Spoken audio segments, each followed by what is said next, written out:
Good afternoon, ladies and gentlemen, and welcome to another Bald Explorer reading. We are reading The Wisdom of the Fields by H.J. Massingham, and you join me, if you join me live, at 4 o'clock in the afternoon on the 18th, is it today? It's the 19th, there we are, losing a day already, on a wet day in Worthing in West Sussex, where I am in the back room of my house where I do these live broadcasts. Yes, 19th of August 2020. However, I am thinking about all the gardeners out there and the farms and whatever who need that water. We've only really had small amounts of water since that very long period of hot sun, which has been very welcome. I've enjoyed the sunshine. It did get quite hot, but it's nice now to be a little cooler. Let's say hello to a few people. We have the lovely Julia out there. Hello to you, lovely Julia. She'll be joining me this evening on the Vogue show. We have Turbo Stream. Good afternoon from an exceedingly soggy sheer. Yes, I bet it is. Ed Loud, good noonie afters, he says. Sean James Cameron, who's been watching some Larry Grayson reruns. I don't know where you find the time. And any chance of a lend of your coracle, Richard? Yes, you might well need to paddle about very soon if it carries on like this. Linda Kane, hello to you. Good afternoon, she says. Audrey Forbes is also saying good afternoon. John F. and Welsh Wonder. Jason Patrick, good afternoon to you, Jason. Nice to see you equally. Stuart Jackson, Lee Lawson. A bit drippy in here today. It is a bit drippy. I'll try not to be too drippy in here today. Ringer Thomas, good afternoon to you, Ringer Thomas. Izzy Priest, hello. Nice to see you. Audrey Forbes, and I've said Audrey, and Ringer Thomas says, I'm a bell ringer. Do you know, the clue was there in the name, and I've met more bell ringers in the last 18 months, I suppose, than I could ever shake a stick at. I know Ollie Watson. Do you indeed? Oh, there we go. Well, I'm hoping that go out with Ollie Watson again soon. He emailed me about going to some churches, and I'm waiting for him to come back to me to suggest a day. But anyway, having a slurp of coffee here. Hello to Michael White. And Ed Loud says, having a nice cup of loose leaf Earl Grey makes a change to my gunpowder tea. I do like gunpowder tea. It's a nice green tea, isn't it? We are going to crack on with our book, The Wisdom of the Fields, and see how we get on. We are still on the chapter Workman of the Small Town, and he's very much in the same vein, I think, lamenting the disappearance of the people in the towns, in the small town. So let's see how we get on. Right, Burford was another market town built to serve the same regional needs. With its necklace of villages, it was the same self-supporting little civitas, has much the same length of history, and like Tame, was the creation of its local craftsmen. Burford itself is the witness to the honour of their calling. But though Burford and Tame were the product of the same culture, the same self-sufficient economy and conditions of livelihood, and the same local inspiration, it is impossible to imagine towns more radically different in structure and appearance. They are different because the country is. Wold replaces plain, stone, clay. Our forefathers deferred to nature, who is never the same from one place to another. To conquer nature is merely to standardise an unnatural ugliness everywhere. I quite like that. To conquer nature is merely to standardise an unnatural ugliness everywhere. What a charming way of putting it, and sadly we can see examples of that all over the place. Burford is also different from Chipping Camden, 20 miles away, each on the last ridges of the cold Cotswolds, east and northeast, and both sheep towns built of the same stone at the same time. There are fewer gabled houses in Burford, and some of these are Dutch and rounded. There are more Renaissance ones with parapet or pediment. The princely Great House in Witney Street and another at the bottom of the High Street with a rich Renaissance architrave suggest a slight elevation in the social scale above Campden, with its single wool stapler, Greville. The oak lintel over the window and door is the Burford idiom. The stone dripstone, the Camden one. Camden is architecturally more homogeneous, more severely traditional, more too of a complete work of art. But Burford's stone gardens, the bridge over the Windrush, the flights of houses down the hill, the clean terminations at each end, botched at the top of the hill but intact at the foot, these are Burford's alone. In how many towns in England can goldfinches be seen, as I saw them in the gardens during the course of a single afternoon? Birds indeed are well pleased with Burford, and more than 50 species frequent it. Both towns have many finials, stone-slatted oriels and roofs, but Burford is the richer in timberwork, and there is no decorative barge boarding in Camden. Campden, as opposed to Camden.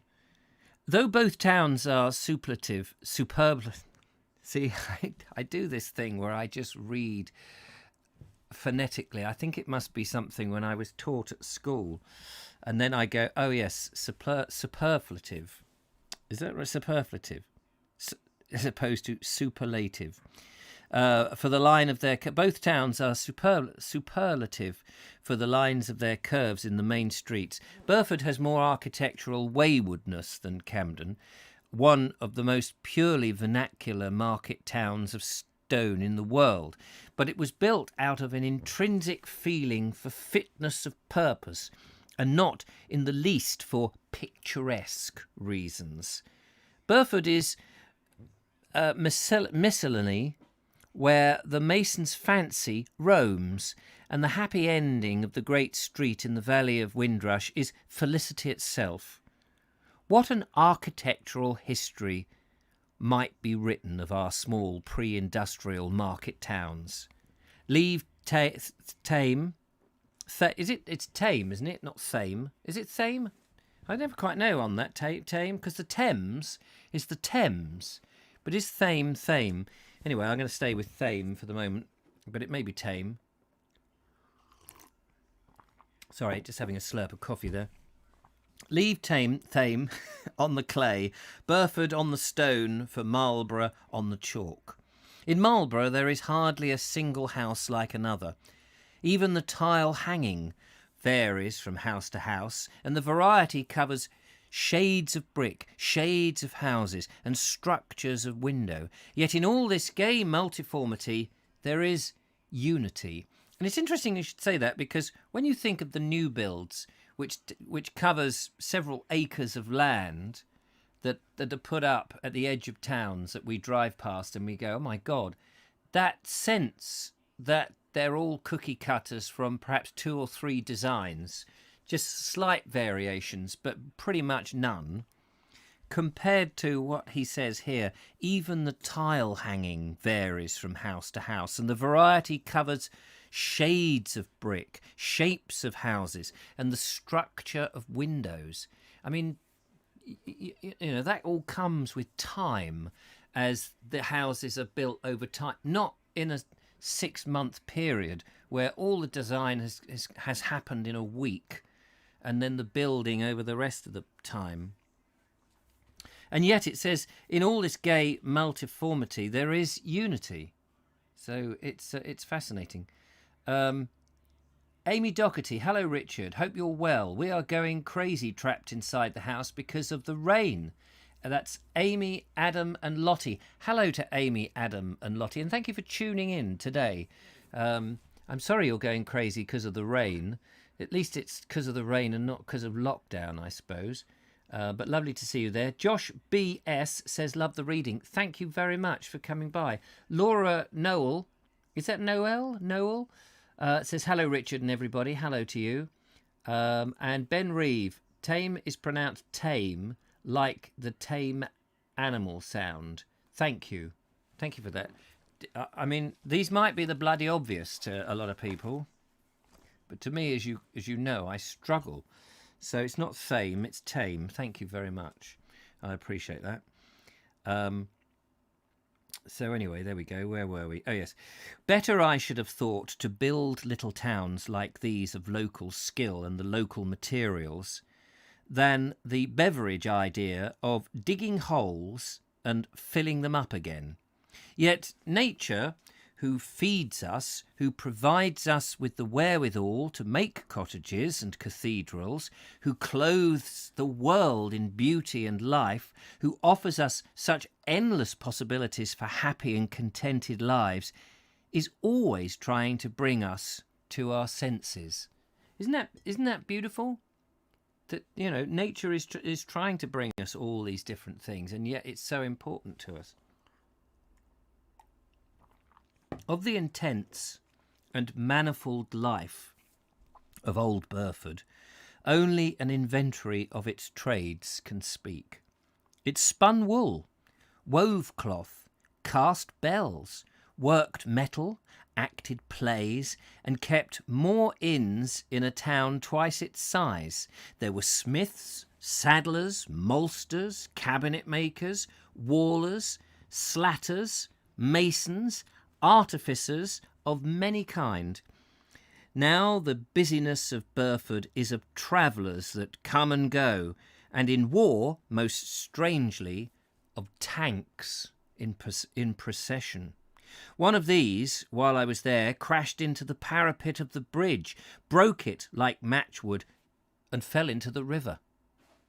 The dreams of Burford have become far from tranquil and soundless. Dreams because the old regional life is not altogether dead, though very near its end. In another decade, it will have vanished utterly. And I dare say that's true. I mean, I don't know if anyone's been to Burford. I think I've been through it when I was in the Cotswolds, and I'm pretty sure it was Burford. I was with somebody. Do you know, was it the lovely Julia, or was it, it might have been with Harriet, because I did it on my 50th birthday some time ago now, unfortunately. Stayed in Campton, whatever it's called. And then I think we went through Burford and had a walk up and down the high street. Yeah, and imagine that with tanks. It's hard to imagine that anymore. Not sure why it isn't Tem, like Thames. Oh, I see. Is pronounced, but then I read it's named after the river Tame that runs to the north of the town, the Thames. There we go. It's a funny old game, isn't it, trying to get the pronunciation right? So many people keep telling me I'm saying Shrewsbury wrong, but Shrewsbury is exactly as I was taught to say it by a very old family who've lived in Shropshire all their lives. And they said Shrewsbury. It's good enough for me. But such has been the tenacity of its craftsmanship in a climate as hostile to it as the moon's for life, that 4 old men, a metal worker, a smith whose family has swung the hammer in Burford for 3 centuries, a saddler and a bell founder still live and ply their ancient trades. Bear in mind this was written in 1940s. 2 of these abide in Witney Street, and if you walk down it, nothing is changed in appearance from what it was. You are not in the past because the street is empty and silent except for the roar of the high street. The past has flown forward to you. Can it ever die?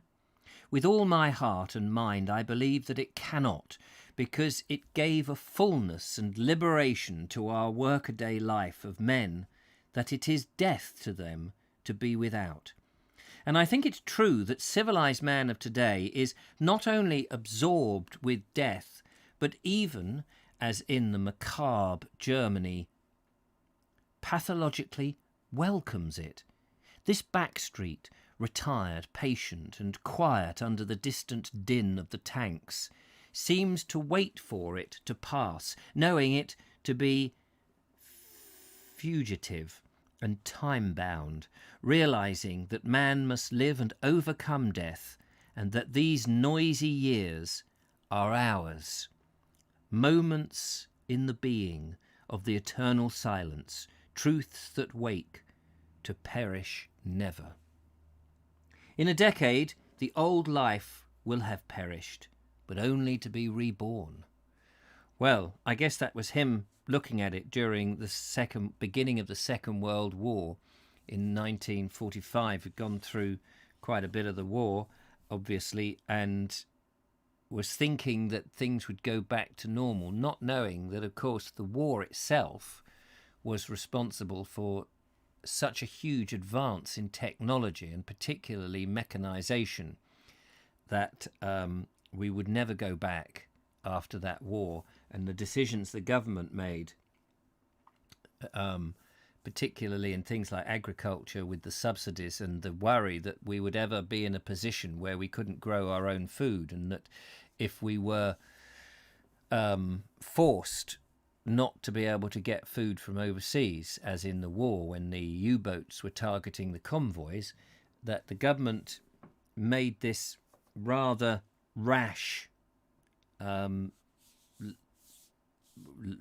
law, but the decision to ensure that much of the countryside was dug up and turned to agriculture, and a lot of it, the meadows and the pastures that once before were the privilege of just sheep, but was now being turned into arable, and the story just got worse and worse. Mr. Bole, the saddler, is in the 80s and has been saddle making in the little shop where we talked together since 1877. First as an apprentice for 5 years, for £1 a week for the first 2 years, and 2 shillings and sixpence for the rest. And from 1895 as a master man. He is in his 80s, but he still rides to hounds, and when he is not working, eating or sleeping, is horsed or working on his allotment. He became a riding master in the 30s owing to the depression in saddling, and now works both at it and giving riding lessons till 10 p.m. On Sundays, he takes a walk from 6 to 8 miles. He is not even white-headed. His crown still has the redness of the Celt, though rusted, and his face is puckered with an age of smiles. Imagine that. Imagine your face puckered from the age of smiles. You've been smiling so much. Isn't that beautiful? There are none to follow him. His 4 sons leave leather well alone, and though his trade will go with him, he cannot bring himself to let go and give up. He still makes anything, from a lawn-mower shoe to a lady's dressing case, anything but harness, the saddler's pride and priority. He uses his own leather, preserved in oak bark tan, and so saved from stiffening in chemicals. The horses of Burford have in his lifetime come down from 120 to 2. But he remembers his wealth of horseflesh and memory in traditional craftsmanship.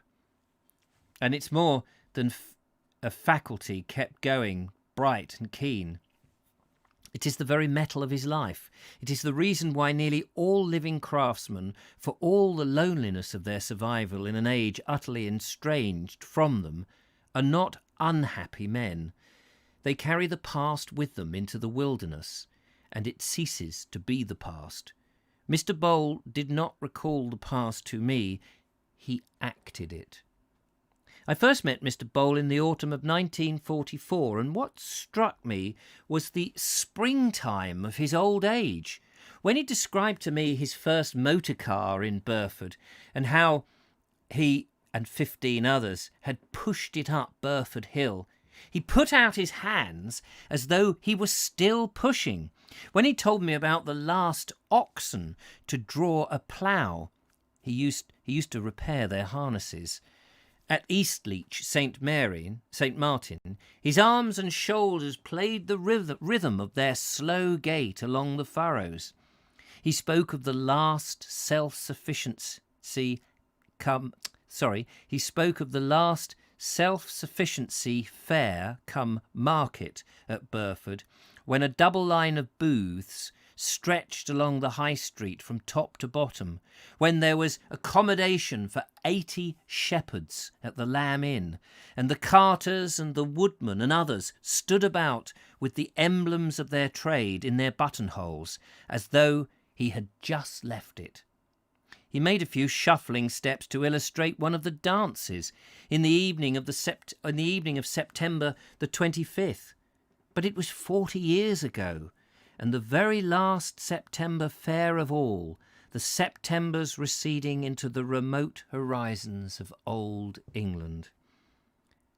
How could I think of the past of craftsmanship as forever past, when it had endowed this old man with a flame that only death, if that, could put out? In the bar parlour of the Bull Inn, on the other side of the street, there is a settle topped by a box in which hams are cured. The heat of the sitter cured the ham, and because... Oh, right, the heat of the sitter. So in other words, somebody sat on a box. Good gracious. The heat of the sitter cured the ham, and because the familiars of the inn used to have each his chosen seat, the ham got to be called Will's or George's. Oh, how marvellous. How amazing is that? You wouldn't think that by sitting on a box on top of a ham that would be enough to cure it. I wonder how long they used to sit on those boxes in the pub. Anyway, how highly developed as well as personalised was the old life. In another house of Witney Street there lies the loyal and zealous townswoman of Burford, Miss Armies. I saw her copies of many of the designs of the land workers' trades embroidered on their smocks, partly for recognition at the hiring fairs. But I could not recognise them, so completely stylised and emblematic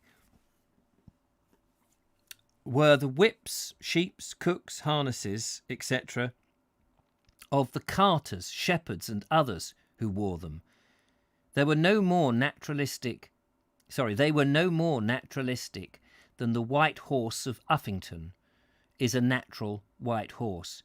Here was a folk art mellowed and weathered for the centuries. 6 months later I renewed my acquaintance with Mr. Bole. It was then that I had a further revelation from him. He is Burford as it was, for though Burford is still visually more or less as it was, the inner life that built it and sustained it for age after age has departed.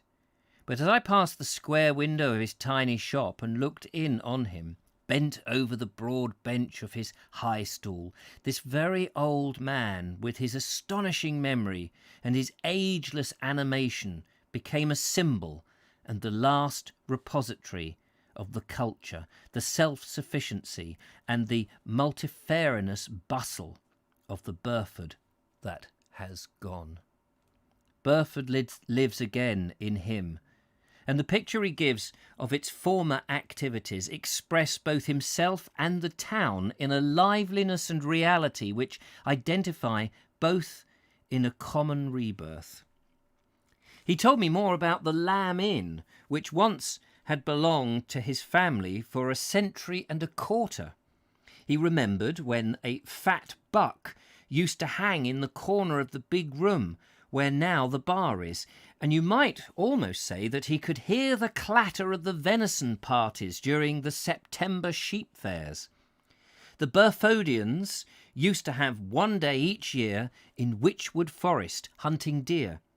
The shepherds slept in a large dormitory upstairs and used to look forward to the celebrated home brew of the inn even more than to the venison.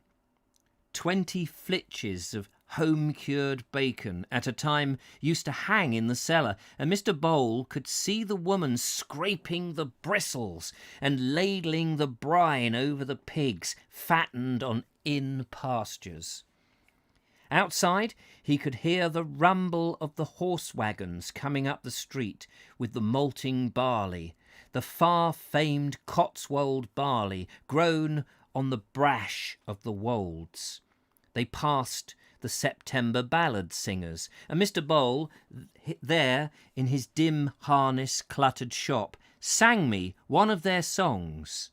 "And they calls I Buttercup Joe." Outside the Bull Inn, the farmers were sampling the corn with the pigeons fluttering down among them, while inside, after the farmers' ordinary, the handbell ringers gave a performance. The rustle of the sheep, the barking of the dogs, the nailed boots of the Cotswold cobblers. For a moment the little shop that smelt of leather and age resounded with them. For a moment the wide wolds, the streets of the Cotswold stone and Cotswold timber and Cotswold men of Cotswold speech crowded into it. At all times there was an open house at Burford, and people were always dropping into each other's houses. Everyone was ready to help each other. It's all so different now. There was the Squire Fox. He was a gentleman, and by that Mr. Bole meant that he was hail fellow with all, and if any had needed, he satisfied it. Not a stone fell from the walls of his estate. You should see them now. Not a man passed without greeting. In that congested shop arose the image of a whole community, depending upon itself for its work and celebrations, living by the cult of neighbourliness. And of the old life, nothing remains but the shell. Nothing survives. But in the low voice, the bent body, and the gesturing hands, only this old frail man keeps it alive. It had its shadows, of course, and the labourers were only getting 11 shillings a week, though much more in kind. But it was rich in life, and that life was its own. Burford built itself and lived on itself. But it now depends upon the radiations coming from without. Its life, or semblance of it, is borrowed. Even the country girls, the mothers of the country men-to-be, drink ports and pink gins, one after the other, and dress like London. They do not make merry. They have a good time. They do not bake bread and make cheese and butter or keep house as cottage economy enjoined. They work in factories. The more they drink, the more metropolitan is their chatter. They shocked Mr. Bole, but Mr. Bole belongs to an age that has long passed. But I cannot believe it. Burford is cruciform in plan, though by no means in the Roman fashion. Even the High Street has nothing of Roman inflexibility. It ripples and sways down the hill, and so it accommodates itself to the rhymes of nature, not conforms to a geometrical chart. But being cruciform, the little town has 4 ends, or beginnings, and each of them begins or ends at a point. One side is the country, on the other the town. The traveller passes from one to the other at a single stride, and from the sophisticated pseudo-polished voice of the announcer to the cooings of the rooks carrying building materials from field to treetop and gossiping outside their nests on high twigs. If they go on from age to age, can Burford die forever? The bell founder lived in the same street as Mr. Bole.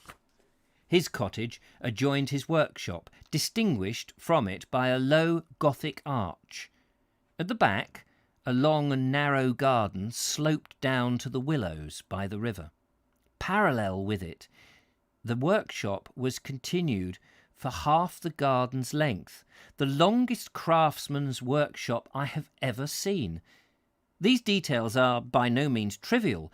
Mr. Bond worked both his garden and his workshop, the scene of a number of crafts serving the paramount one of bell casting.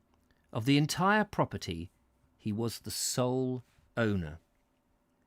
Mr. Bond is more fortunate than Mr. Bole in this respect. In another, not so. Since the war, he has done a full-time job at the Rissington Aerodrome. It has something to do with the electrical installation, and he's very well paid for it. Yet, for every weekday of the weary years of war, he has longed to be back at his bell casting, on which he can perhaps make half the money he is earning now. He owned his workshop, and the bells in it were his vocation, satisfying his hands, his heart, and his mind. I knew this when I noticed the look in Mr. Bond's eye cast upon his rusting tools, the untidy tackle lying about the floor, and the nettles ramping up the sides of the workshop walls. He had worked in it since 1890, and echoing Mr. Bole, he said, "I shall never retire." There are only two things that worry him. One is that every Monday morning he leaves his workshop. The other is that to find somebody, a relation if not a son, a friend if not a relation, a stranger if not a friend, who will carry on the bell foundry. His father and grandfather were bell founders, and in the churchyard is the early 17th century tomb of one more of the bell founders of Burford. As Mr. Bond took me through his workshop, I discovered that he was 7 men in one. First, a carpenter, for the bell wheels exact some tricky hoop work, not unlike the wheelwrights. Every wheel has a wooden sole, steamed and bent into a wide circle and fitted closely to the iron wheel. Nobody again can cast bells without a lathe, operated by a small petrol engine, so he was a turner as well. Next, of course, he was a blacksmith. The forging is an extremely complicated business and requires a reverberative furnace built of brick from which the molten metal runs through a flue into the casting pit. He explained to me at length the delicacy of the varied technical methods employed by him and his assistant for controlling the flow of white-hot metal and guiding it into the mould. Since he built his furnace with his own hands, he has also had to be a bricklayer, a plasterer too. The cast metal is encased in an iron framework called a crinoline and is coated with a porous plaster made of sand and cow dung. But bell founding is more than carpentering,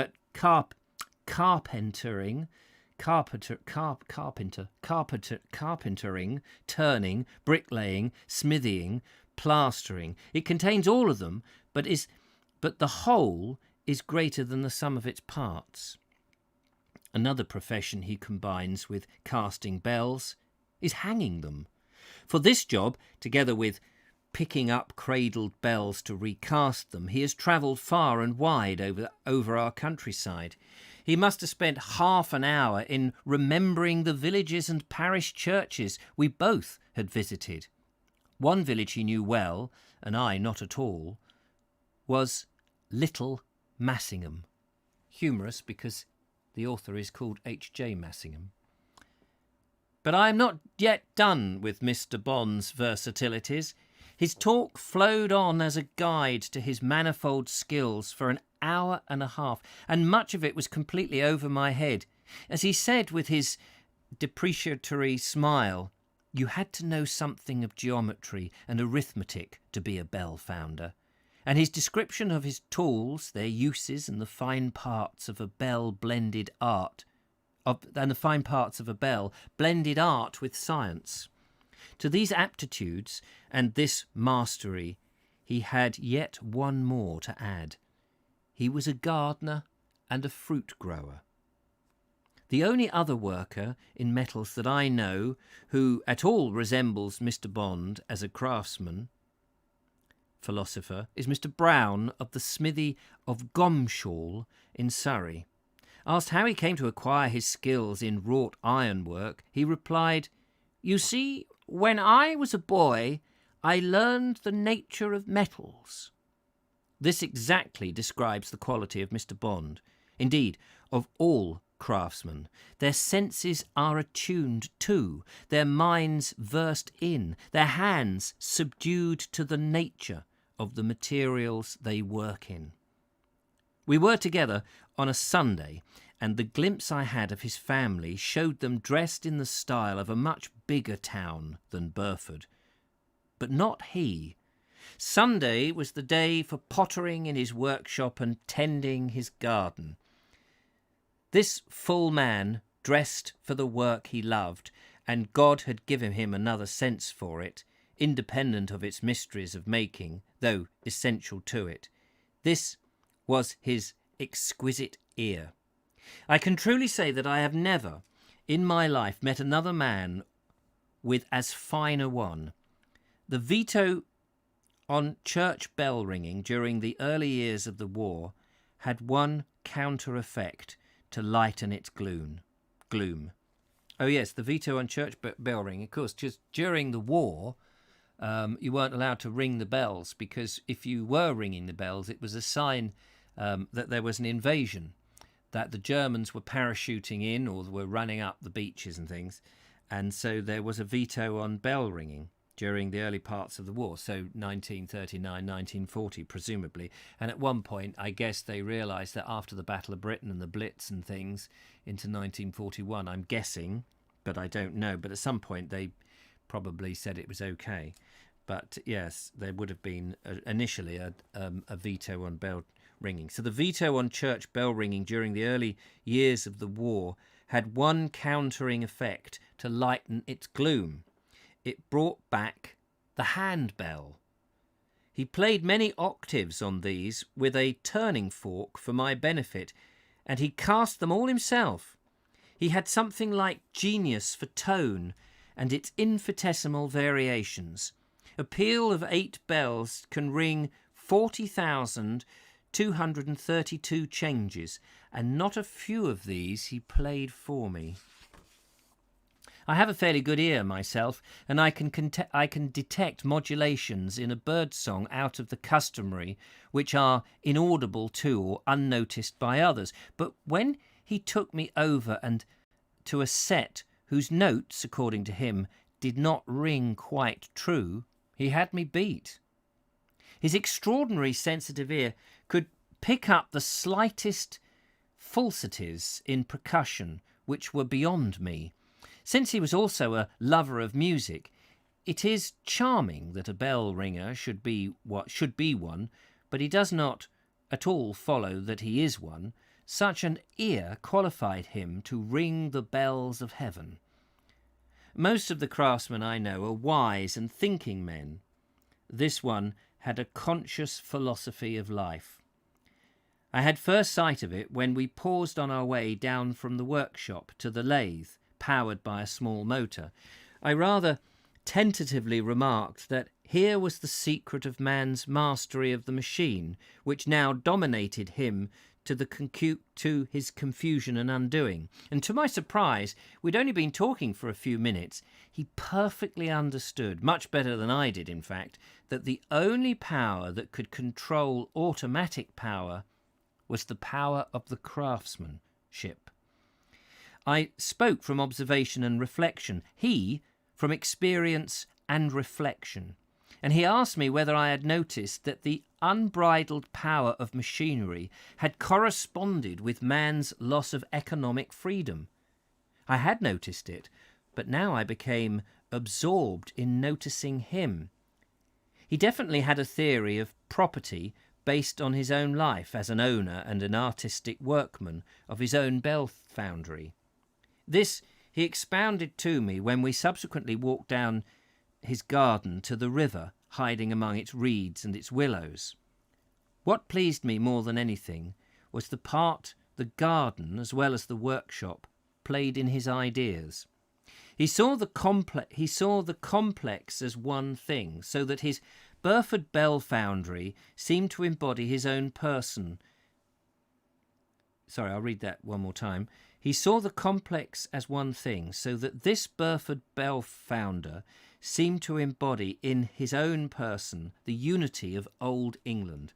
The market town, the church bells, the society of craftsmen, the little owners of field and workshop, the land as a foundation of the whole structure, all met in him walking in his garden on a Sunday afternoon in memoried Burford. As we passed along the flowers, the vegetables and the fruit between the dry stone walls, he tapped 2 loaded apple trees with a tuning fork, a cock's and the old-fashioned Annie Elizabeth, now rarely grown, telling me that he had planted all these trees himself. "They'll come in for somebody when I'm gone," he said. He went on to say how seldom he had found anybody who thought of things in that way, but that making and growing things for his family, for the town, but also for prosperity meant everything to him. Making and growing, he saw the hyphen between them as a means to the good life. So too, he upheld the principle of property as a stewardship, as well as a means to freedom and self-expression. Though he didn't use these precise terms, this is exactly what he meant.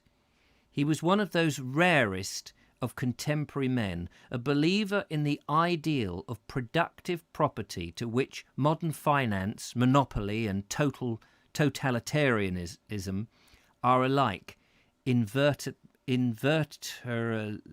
opposed. Inveterately opposed. And herein he, whom the world would call one of the most old-fashioned of workmen, joined hands with the very modern school of Mr. Paul Derrick and others who seek to restore freedom and ownership to each industry by making it the joint responsibility of their operatives. He had often had arguments up at the aerodrome with the advocates of equality and state control.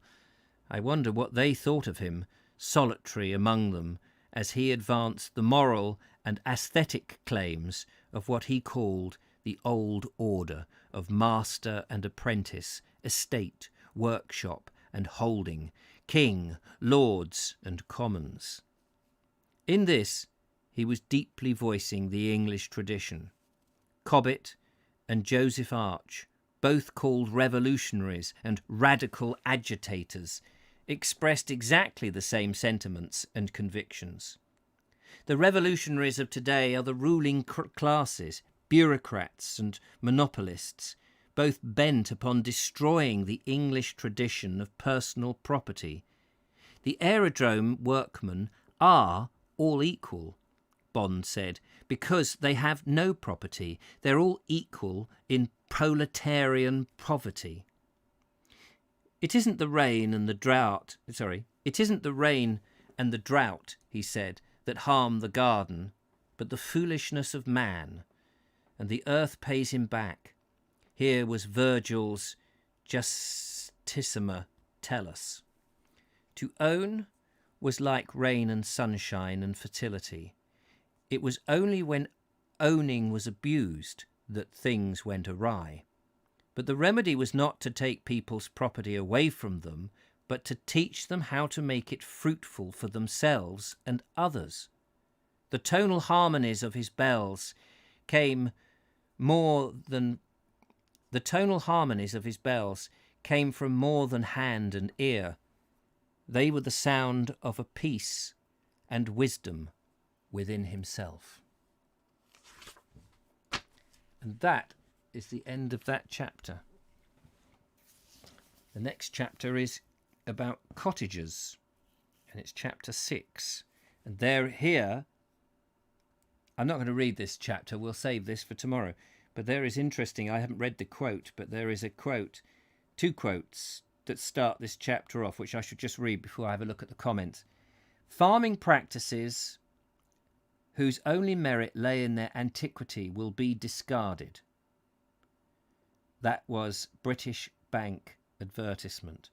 Farming practices whose only merit lay in their antiquity will be discarded, says the British Bank.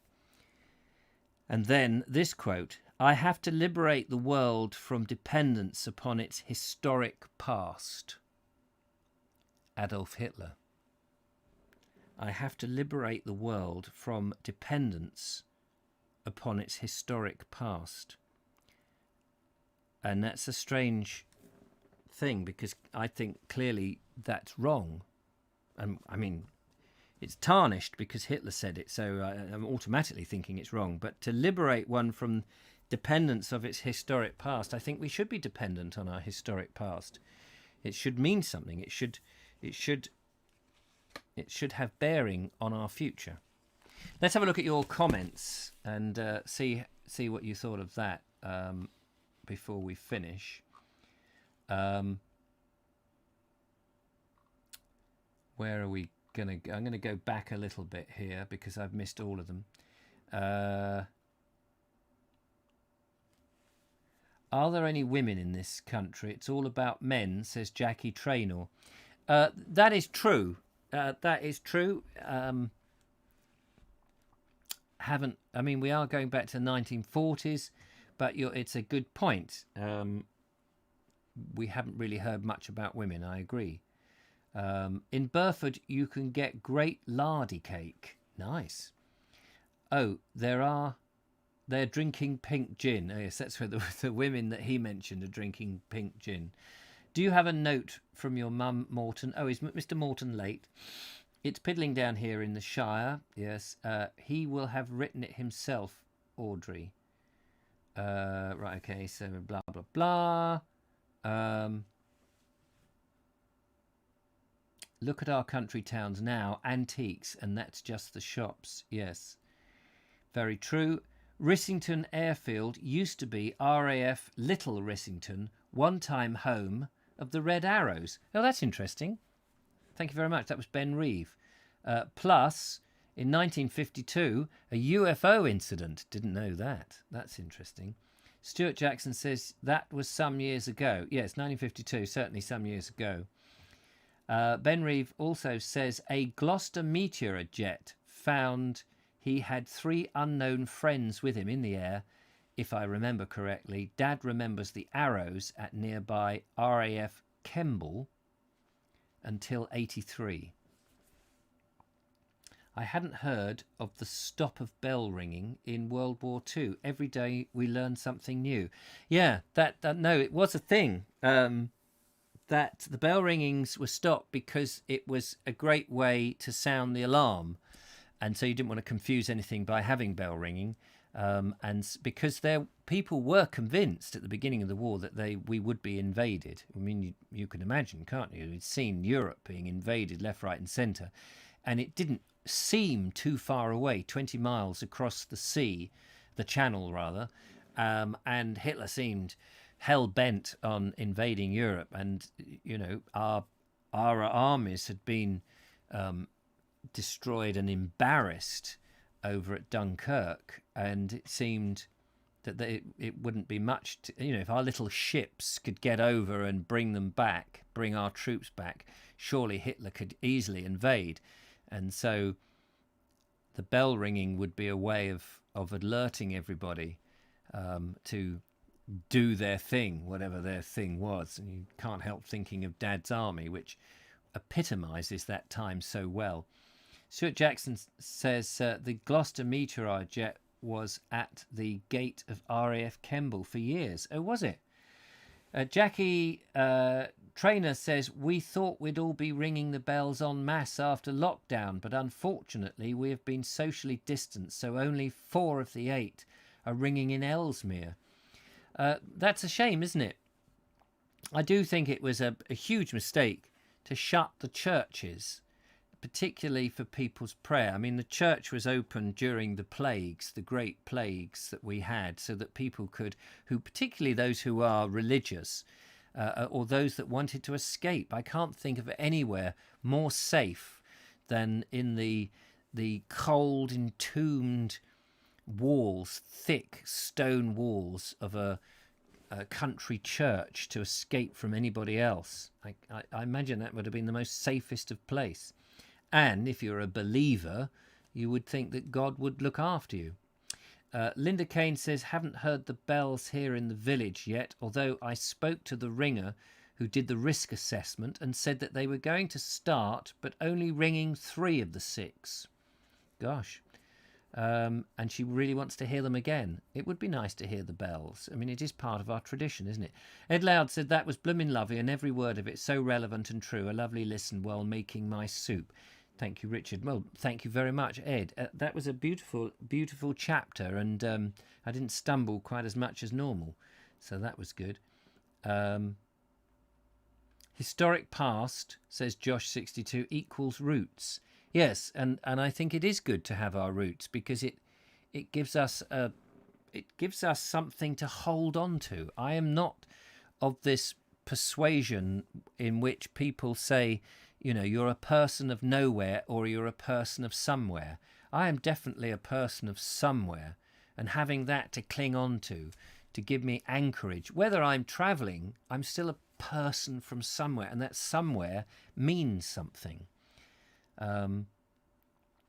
Larry Hazelwood, great reading session. Thank you very much. Thank you, Larry.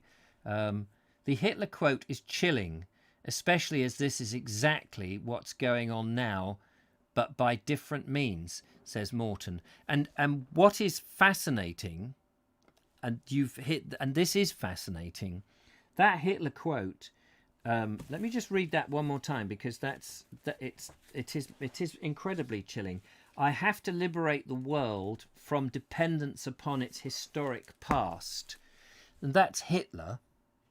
And yet, here we have people who claim, for example, that statues should go because they resonate past beliefs and things, and they want to get rid of those. And those that want to protect the statues and all of that are told that they are fascists or Nazis, which is the complete reverse of Hitler's quote there.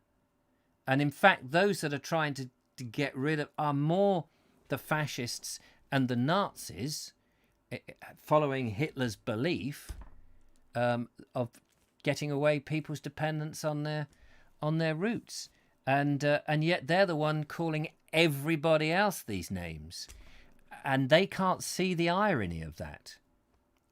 Fortunately, I think many people do see the irony that those that are spouting these terms, whatever they are, you know, the ones that seem to claim that everybody else is a racist, for example, seems to be more racist than the people they're actually claiming are racists. It seems to me. Michael White says it's called getting rid of someone's culture, which again is what's happening now. Daughter of Albion is very good on replacism. Yes, I did see something rather worrying. Somebody talking about birth rates and how long before certain birth rates will be much higher than the indigenous is not the right word, but the cultural babies. One has to be so careful how you phrase these things. Michael White, she did a good video on Mr. Powell.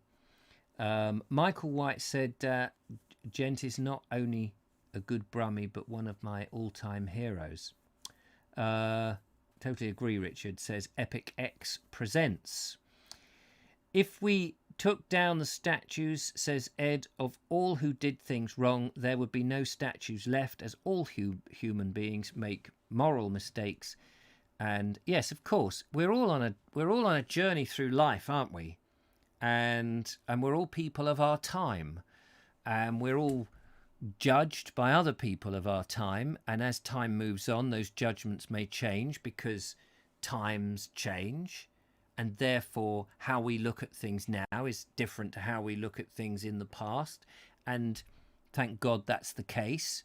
But collectively, generally, we become perhaps more moral, and I would certainly like to think that the common sense and common morality is something that we all share, and yet certain factions of society don't seem to be able to cope with that and become very confused. And I think that some of that confusion arises from malicious teachings or ignorant teachings in universities and other places, and the communication systems that we have at the moment, particularly online, have made it more accentuated and exaggerated that there are wrongs when actually there aren't the wrongs that people claim. But in these echo chambers that we're all living in, perhaps some echo chambers resonate louder than others, and the things that seem wrong seem, louder. The wrongs seem even bigger than actually they are. So there we go.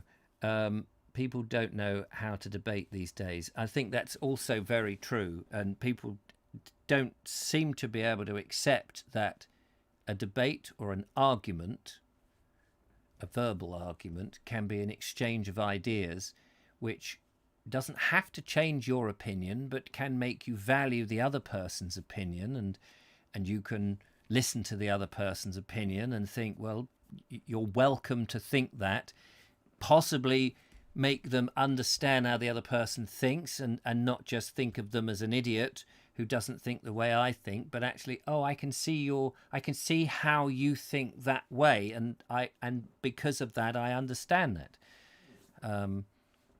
We all fall short, says James Poulton. It's very true.